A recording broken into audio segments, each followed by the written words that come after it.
Hello, my friends. Just making sure all the settings are good here, and then we're gonna jump in.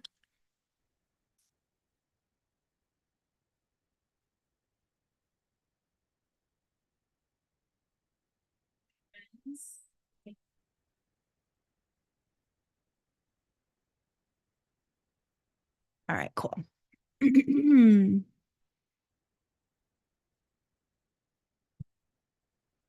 Okay. I just got a chemical peel the other day. It's kind of peeling around my chin, so that's what that is.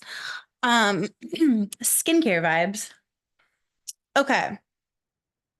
So let's just jump right into this. How to grow an online business while you're also raising a kids. Raising a family and a business at the same time, I always say is a special level of a lot. It's a lot. It can be really hard, obviously. Um, I know that. I started my business when I had four kids that were all under age 5.5.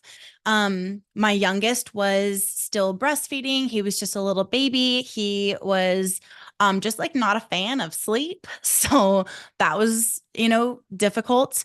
Being sleep deprived, starting something new. And I also had a lot of pressure. Okay. I had a ton of pressure on me. My family was not okay. We were living beneath the US poverty line, absolutely. We were having to make really hard decisions about what we could buy, like necessities, standing at the store and choosing between toothpaste and tampons is a low that I never want to experience again and would not wish on anyone. It was incredibly painful. It was humiliating. There was a time where we needed to go to the local food bank and ask for help. It's like I wanted to go to the food bank and give, donate, spend time, not be taking. And so that was another thing that was just like a massive low, like just it was so painful. I did not want to be in that place. I didn't want to be struggling that bad. And when you're struggling that bad and you have little kids, like my baby, I had my baby, but then I also had three toddlers. So having all the kids so back to back, having them all be so little, it's very demanding. Like they have temper tantrums, they have big feelings they can't express yet. And when you're stretched so thin on a mental, emotional, and energetic level like that because of finances, you are not the mom you want to be. I was snapping, I was like yelling at toddlers, like, just this is, I, that is not how I wanted to be living. I was not financially anywhere near where I wanted to be. I was embarrassed, so stressed out. We had like multiple cars repossessed. We had an eviction notice on our little condo that we were staying in. There was a lot of pressure. So this is like the climate that I started my business in. I had been blogging, like hobby blogging for a few years, like maybe 4 or 5 years at this point in time. Um, and it was like I didn't make any money. I didn't do ads or sponsorships. I didn't do anything. I just literally was sharing my thoughts, sharing my journey, and building a very, very tiny but loyal following. And so pretty much started with nothing. Didn't have any money to invest in courses or learning anything. I got like a $40 laptop off of Craigslist. It was a Toshiba and it was really old. It had really loud fan sounds happening. And we had gotten a futon out of a dumpster that had like a crack in the base of it. And that was like our couch. And that is what I sat on. That laptop is what I used to start my company. And in the 8 years that I've been running my company, I have generated just over $11 million in revenue. I am so proud of myself. I would say about 90% of that came without any ads. I haven't really run very many ads. The ads I have run were only for a brief period of time. Then I took like 2 years off with no ads. Now I'm kind of like playing around with it again, but pretty much everything has been organic. I built this myself. I didn't have a team for a long time, which was dumb. I just didn't know how to delegate and I was scared to spend money. It's not what you should do. But now I have a team, I have contractors, I have people that are helping me run this. I'm able to show up and hang out with you guys and just be live. And if I feel like I get paid to be myself, I get paid to share what I've learned, what I am learning. My business is kind of split into two. I have the lifestyle side. I really am passionate about moms and motherhood, so that's my niche. And then on the business side, same thing, passionate about working with moms and helping them get wealthy and start their businesses. So at this time when I was starting my business, I obviously like didn't have the financial resources or the time resources, or the help to do this with ease. Of course, it's ideal when you're starting a business and you have kids that you're raising for you to have set times that the kids are like away from you or asleep. But this is not realistic for everyone, including me at the beginning, because my baby was not a fan of sleep. And I was tired and everything was just a disaster. So I want to go over some things that I did to grow my business to the point where I could have more options. This is why I really love to help women work through their internal limits towards generating money and creating income and even wealth. There's so much that we have that's like resistant to that, and it's all unconscious. I love to help people break that down and really clear it, because money is not really about money. Money is about options. It's about freedom, and it's about you being in control of your own life and your own self. And for women, money is safety. Okay. It is safe for you to have money and have options. It's safe for me to have the money to pay for a private driver instead of taking whatever like cheapest option on Uber at, 1 o'clock in the morning when I'm coming home from going out with a friend on a Friday night, right? That money is an option for me and it's safety for me. So things like that, like it is safe for me to be able to pay to live in a house in a good neighborhood where I feel safe, where I have options and I can buy more locks for the doors. I can buy a property or lease a property that's in a safe area, that I can send my kids to the schools I want them to go to. Like money is options, money is safety, money is freedom. So if you feel like it is greedy for you to want more money to do those things, think again. We need to work through that shit. And I use tools like EFT, in my membership CEO club to really just get rid of those inner limits, to get rid of those beliefs, and to honestly rewire your unconscious mind so that you're not having those limits inside of you. You're not even worrying about that or struggling with it anymore. It becomes easy to check your bank account without fear. It becomes easy for you to kind of expand your energetic container for how much wealth you can hold and create more of what you want. Okay. So having said that, let's get back to the practicality and the side of this that we're here to talk about. Growing your online business while you're also raising kids and you don't have a lot of options. I am going to speak to really being in that tough spot and really like being in like between a rock and a hard place and kind of getting into the nitty gritty. If you have more options, maybe you have a spouse or partner that's making good money and you can hire a babysitter. You're just not because you feel bad. Don't do that. Hire the fucking babysitter, hire the nanny, hire a housekeeper, hire a laundry service, hire someone to come and meal prep meals for you. Like if you have the option, you need to do that. You need to value yourself. You need to honor yourself. But for those that are starting out, like I did where I was, and you just don't even have those options, I'm going to tell you how to really pull yourself out by the bootstraps and get to six figures in your business. Okay. So the first thing that I did was I made a decision that I was done with where I was at, that the shitty situation that my family and I were in was not the reality that I wanted to perpetuate. It's not what I wanted to continue living in, and it wasn't okay for me.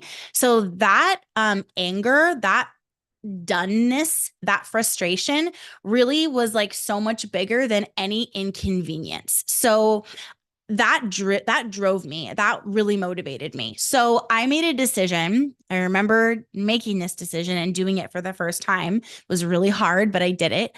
That motivation drove me to make the decision to wake up super fucking early every day. I woke up at 4 a.m. every single day. except for Sundays. I let myself sleep on Sunday mornings, for months to make shit happen because that was the only time that I knew I could wake up quietly. And like sometimes my baby would wake up, but usually I could, have him busy or I could nurse him and then just kind of have him kind of dozing off and getting back to work. It was a time where it felt like even God wasn't awake yet. Like the world was asleep. I felt like I could get up and get some things done. And I was able to figure out how to do that without my kids hearing me and waking up for the most part. And I could work for, 2 to 3 hours, before my husband at the time got up and went to his job, which was awful. Like I desperately wanted to get him out of that job and I ended up doing that, and retiring him. But at that time, he was working and just trying to make ends meet, trying to make things better. We're trying to figure shit out. So I did that every morning. So that's one thing is like the fringe moments. You have to kind of figure out in your own self, what is the balance for you? Where are you willing to make a sacrifice and dedicate yourself? And where are you not? For some people, waking up at 4 a.m. is just absolutely out of the question because they're not at a point where they want it that bad or they need to do that. I was at a point where I wanted it that bad and I had to do that because, like I said, I wasn't in a position where I had options. I didn't know anybody where I lived. I couldn't ask for help. I didn't trust anybody. And my family was on the other side of the country at this time. I hadn't moved myself back here. I didn't know any, like, it was, we didn't have a community at all. We had just moved out there and it was awful. Like it was, I literally had no options. So I made that decision because I wanted it that bad and I was motivated enough. The other thing that I did is it started to be really hard. Like right in the beginning, it was so hard to get up that early and to like focus. But I realized that this is really powerful. It wasn't because I was getting up at 4 a.m. It wasn't because I was like not sleeping fully through the night because of my baby. It wasn't hard really because any of those things. It was hard because I was telling myself that it was hard. I had this perspective that like this is so awful and I have to do this. I have to get this done and like look at the situation and like I was also very hopeful of the future. Like I knew my business was going to be a success. I just knew it. I felt it. I decided it. I was affirming that. But at the same time, I was kind of telling myself this story that like this is the big like underdog story that I'm going to have. Like, this is the really hard part. And I just had this perspective of this time that it was very difficult and that it's like so crazy that I'm getting up at 4 a.m. every day. And like, it was just perpetuating the negative parts of this. And so I began to shift my perspective of waking up early and actually like, this might sound crazy for those of you that are like, I'm not a morning person at all. I love to sleep. I'm a Taurus. Okay. I love to sleep. I love being comfortable. And this was very uncomfortable, but I actually got myself to a point where I was like, this is really nice. And I started to look forward to that time of the day, truly, like truly looking forward to it. It doesn't mean that every day I was excited and jumping out of bed, but I stopped looking at it as this big, hard thing that I had to do. And I started looking at it as like, this is so cool. I'm creating an empire. I know I am. I have something valuable to offer the world, to offer other women, and I get to help teach them how to simplify their homes. That was my niche. I was all about decluttering and minimalism. I was one of the early adopters of that whole philosophy that contributed to just this uprising of this massive trend like 10 years ago, right?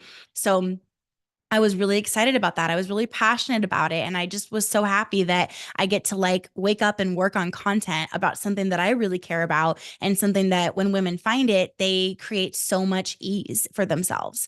And so I started to see it that way. And then I started to really appreciate the silence early in the morning and the fact that I could see the sun rising through the clouds out my window. I started to just find so much peace in this time of the day and just really like be more gentle on myself instead of like masculine energying it, like get up and go, like crossfitting myself to like wake up every morning at 4 and God, I gotta hustle. I really shifted more into just like ease and enjoyment. And I started like, getting like these coffee beans that were like $2 more, which was a big deal for us at the time, that were my favorite. And just like giving myself that treat and making that coffee in the morning and like really looking forward to that, having these little like rituals. I would like go outside with my coffee and like a coat and stand in my driveway, freezing cold, in the middle of this like strange state and part of the country that I'd never even been to, that I now lived in, and just like feel the silence of the morning and bless my business and bless my future and affirm like what was coming, what I was building, the success that was on its way to me. Like it is so important to bless your business. And that is something that I started doing at that time. Then I would head inside, kind of stretch, get my computer out and start to work on my business. So that is the biggest thing for me that made a huge difference. And the blessing your business thing kind of piggybacks to my next point. You need to affirm that you can do this. You need to stop thinking that it's not possible. You need to stop looking at all the ways it's hard. You definitely need to stop looking at all the ways it's harder for you versus other people. Not only is comparison the thief of joy, it's the thief of productivity. It's the thief of enjoyment. It's the thief of everything good. So stop looking at how it's hard for you, how it's going to be even harder. It's going to be so close to impossible. Oh my God, you're going to have to do this and this. And what about when the kids get out of school for the summer and like stop.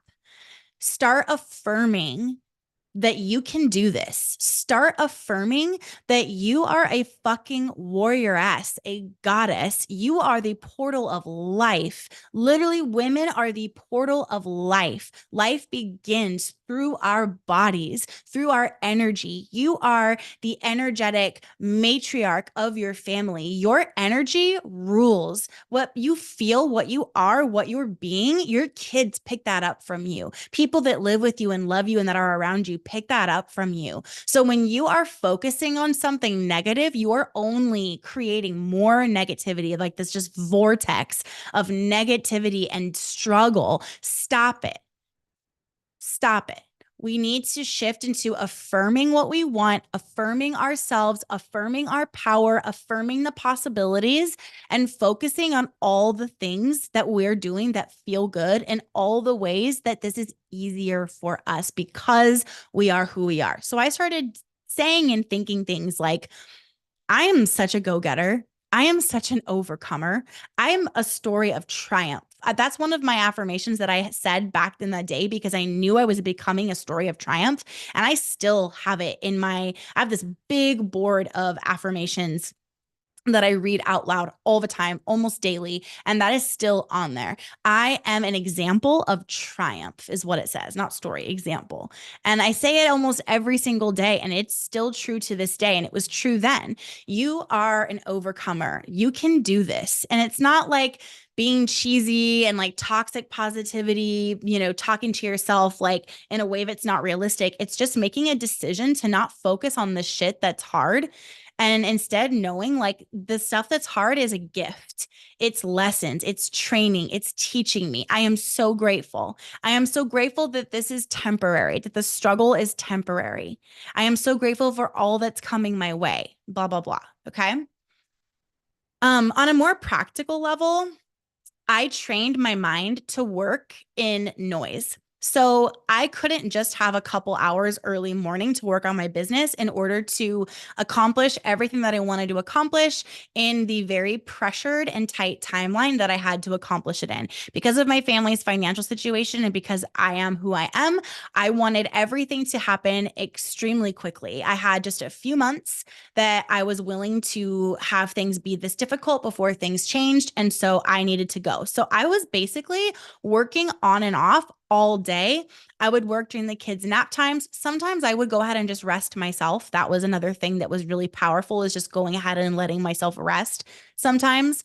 And I would work when they would go to sleep. Like I would sometimes just do like cereal or breakfast for dinner and not cook anything to save money. And because I was able to like work while the kids were busy, eating, munching, watching Netflix or something. But more than that, I knew like it was not realistic for me to expect to only work when I could fully focus on just work. Because I had no one around me, I had no family around me, because I didn't have help with the kids and I couldn't afford to hire help. I that means that if I want to work in silence, I only can work when the kids are away from me, which was never, or asleep, which was sometimes, but not very often, and often not all of them at the same time. Right. So I had to make another decision on top of getting up at 4 a.m. every day. I had to make the decision to find a way to teach my mind to work in noise. Now, I'm neurodivergent. I have ADHD and it's severe. It has affected me my whole life. I actually didn't have a diagnosis at the time, so I didn't know. A lot would have been easier if I had just understood that and been able to research and work around it. But I still found a way. I taught myself how to work in the noise. I taught myself how to not let the kids like bickering or whining or talking or playing or somebody falling over and like crying and like me getting interrupted, needing to deal with them and calm them down, make sure they're good, and then kind of come back and sit with my computer in the midst of them. I taught myself how to not let that derail me. You can like, I feel like sometimes we think that we act like our brains are in charge of us. Like even being neurodivergent, like that does not define me. And that's not in charge of me. Like you're in charge of your mind. You can take charge of your mind. If you give up your power to your own mind, then that's where the problem is. Don't do that. I chose not to do that. So I would, for the bulk of the day, like lots of chunks in the day, I would get my laptop out and I would sit on a pillow on the living room floor. I would have like Cheerios and snacks and stuff like all around for the kids. They would have their toys. We would be watching a movie or something together. And I would just be working on the floor with my laptop, and the kids would be climbing on my legs. They'd be coming up and giving me kisses. They'd be showing me stuff. And I trained my brain to be in that distraction, to be in the noise, to stop and come back, a million times an afternoon and still get some things done. I learned quickly to only have certain tasks that I could like to have being done during that time. Like it's not like I could sit there and, write the next great American novel in that, but I could like, work on my website. I could come up with some content ideas. I could outline things. I could put some things together. I could do monotonous like laptop work. So I reserved those types of tasks for those work times. But I just feel like so often we give up our power and we act like our minds are in control of us completely, and they're not. You're in charge. So train yourself. Another really obvious thing is headphones, noise canceling headphones.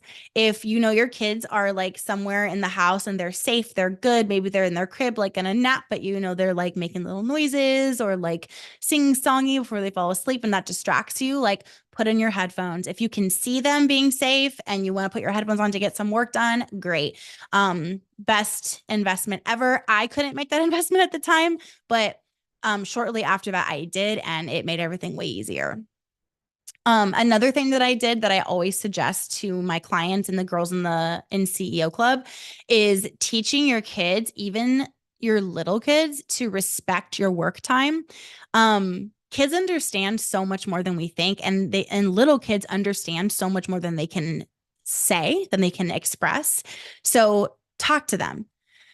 Tell them like this is important. Make them feel like they're a part of your business. Make them feel like they're on the team, like they're a part of what you're doing. And it's a really big deal. And you're so excited and you're working on this and you're going to do this. And someday mom's going to be on TV. I used to tell my kids that all the time. And I remember the first time that I was on TV, it was like a local news thing. And they watched it and they were just like, oh my God. So like I made them a part of it. Like I would be affirming my future success and dreaming with them and like manifesting this new reality, this new business I was working on with them and saying out loud, like, do you want to see mom on TV? Like, I got to work on this. I got to do this. Like, okay, it's work time. It's like I taught them to be used to and familiar with me working, especially because I was fully a stay-at-home mom before this. So for 7 years, yeah, my daughter was 5.5, 6 years before I really started this business. So they were so little that I don't even remember, but like, at that time, they were used to me being just focused on them. So it was a shift. It was an adjustment, but I taught them that. I talked to them about it and I taught them to respect my work time. The other tip I have for this is to make it a game. when you're like, oh my God, I'm trying to work, like stop, and you're frustrated and you're just in this energy that's like really negative and feels really stressful, the kids just get upset and it hurts them. And I know it hurts you too, but it's not how you want to be interacting with them. But it also just makes them need you more. But if you make it a game and you're like, okay, like you're going to do this, I'm going to do this, and let's see if we can make it till the clock says zero and set a timer for 30 minutes. And when the clock is counting down and it says zero all the way across and it makes the noise, like I would have my kids help me pick a noise, pick like the dog barking alarm sound on my phone. So when the dog barks that and you make it from doing this and not interrupting mommy, oh my God, we're going to have an Oreo. Like I would make it a game with rewards and the kids just love that. Just needs to be like short spurts, like 30 minutes max. Another tip that I have a signal that it's your focus time. So, I have a friend who used to put a sock on her doorknob and like shut the door. So it was like, mom's working and this is like only coming to interrupt if it's emergencies. If your kids are super little and you need to have like your eye on them, you could put on a special hat. That's what I used to do. I would go and get one of my baseball caps and it was like a weird color, like pink or something. And I would put it on. And when I had that hat on, it was like that signal, mommy's focus time. The kids know, like they would be like really silly about it and like, oh, it's a game. Like mom has her hat on, like, oh my gosh, shh, shh, shh, shh. And again, it only works in like short spurts if your kids are little. As they get older, like your kids just need to respect that your world does not revolve around them and you have other things going on. So this is like mostly for when you have little ones. The biggest change happened, like the biggest shift, and the results really started coming in quickly when I implemented this next tip. Pre-plan what you have to work on and then break it down into like small work spurts of time and then work in those short spurts on those pre-decided tasks. So, for example, to explain this better, what I would start to do is instead of just continuing to work at night after the kids would be in bed for a couple hours, it would be like 10:30. And I'd be like, I think I could work till midnight until I'm like, my brain doesn't work anymore. Like I would kind of get like another surge of energy late in the evening. And I knew that about myself. But instead of just keeping going, I would, put the kids to bed, work for a couple hours. And then around 10:30, instead of keeping working, I would stop and I would look at what was going on, what needed to be done. And in the beginning, it's like everything. You need to work on your website. You need to work on creating your course. You need to work on social media content. You need to work on engaging with other accounts on social media so that you are getting engagement. Like it's a lot. So I would look ahead at like what needed to be done. I would make a list. And then I would choose like, okay, tomorrow, this is what I'm going to work on during my early morning spurt. This is what I'm going to work on after the kids have breakfast. This is what I'm going to work on the living room floor when I'm with the kids.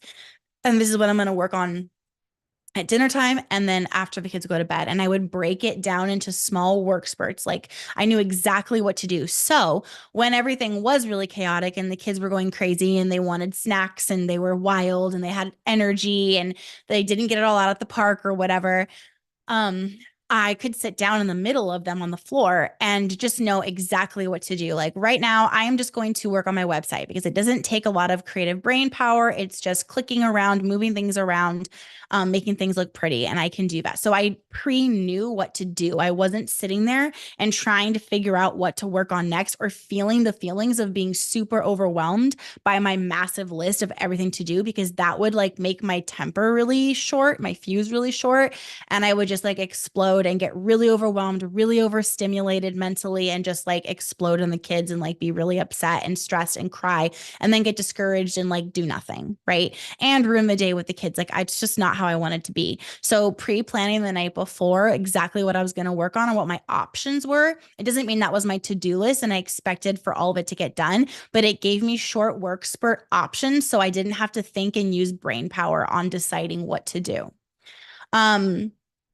And then one thing that I would recommend now that I absolutely did not have access to back at this time of my life, which makes things so much easier for you guys that are there now, is to save as much mental energy as possible by delegating things to AI. So using AI like ChatGPT, etc. You can delegate and have it like come up with content ideas for you. You can have it research things for you. I spent so much time researching things, making sure my facts were straight, creating my course, like coming up with like, wait, what should even go in this course? What should I cover on the podcast that I want to grow? And now, like, if I could use AI, like, holy shit, it just would have gone so much faster and been so much easier. Tell AI what your niche is, tell it what you're doing, and then say, like, I want 100 different content ideas. And a lot of them are going to be like not really your vibe, but a lot of them are going to be good. And even if you don't write it exactly like it's suggesting, it's going to get your wheels spinning. And that's the power of AI, in my opinion, for those of us that are running online businesses and wanting to grow a brand, is that it's saving you from having to get your own wheels turning. It's saving you so much mental energy. So use AI to get your thoughts going and to like research things for you. Um, that is like the bulk of what I wanted to go over with you all. I just think like there's so much more ease. There's so much more available to you. There's so much more like opportunity right now. This is an incredible time to be alive. It's an incredible time to be starting a business and wanting to grow wealth, wanting to grow a brand. Like there's so much available to you. Take advantage, like go make it happen, and leave a comment underneath this video if you have a question, and I'm happy to make another video to answer it for you or just reply in the chat. All right, guys, love